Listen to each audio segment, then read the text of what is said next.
Welcome to the Daily Plunge. We are in the book of Ruth, chapter 4, verses 1 through 17.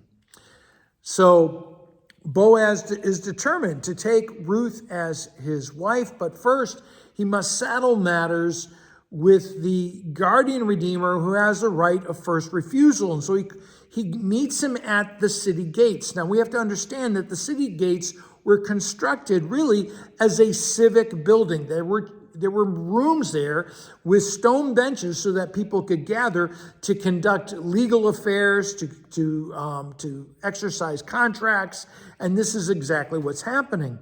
And so Boaz says to the guy, will you take responsibility for Naomi and for the lands that belong to her husband?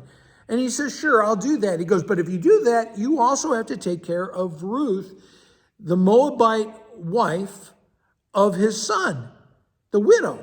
And he says, I can't do that. I'm already married. I already got children. I already have sons. And this would just throw a wrench in the line of inheritance. And so Boaz says, great, I'll take care of it. I will buy Naomi and her property, and I will also acquire Ruth, the Moabite widow of her son. Now, we may be offended by this language of purchasing these people, but that's not how we should understand it. Remember that the purpose of a guardian redeemer is to purchase people that belong to the family out of bondage back into the freedom of the family. Ultimately, for you and me, the Lord God is our guardian redeemer who sends Jesus Christ, who pays a price so that we could be freed from sin, right, from bondage, and brought into the freedom of faith in the family of God. And so the other aspect of this is that marriage is more than just about personal happiness. It's not just a civil union. It is this deep bond of protecting one another. And so Ruth, who at this point has been barren, now as she is taken up by Boaz as his wife, she becomes pregnant.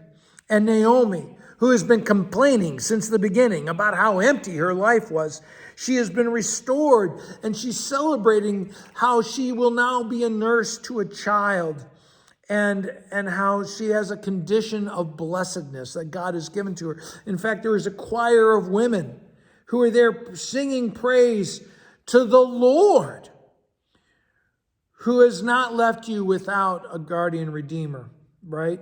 That the Lord has renewed your life, and he's going to sustain you in your old age when you were worried you would have no one to take care of you. And for your daughter-in-law, for Ruth, right? Who is greater than 7 sons. And who is Ruth? She is the one who loves you. And throughout this book of Ruth, we have been the main focus is on what does it mean for her to say, your God will be my God and your people will be my people. Ruth has lived it out because she has loved Naomi. And so we've seen throughout the entire book of Ruth about how God is the primary actor who moves Ruth to Bethlehem, who's working in her life amongst the people and in their lives. And that God, think about it, he moves Ruth to Bethlehem to be the wife of Boaz so that she, this Moabite woman, can be the mother of Obed, who will be the father of Jesse, who will be the father of King David. And so God places Ruth the Moabite in the lineage of the Messiah. Thanks, friends. Have a blessed day.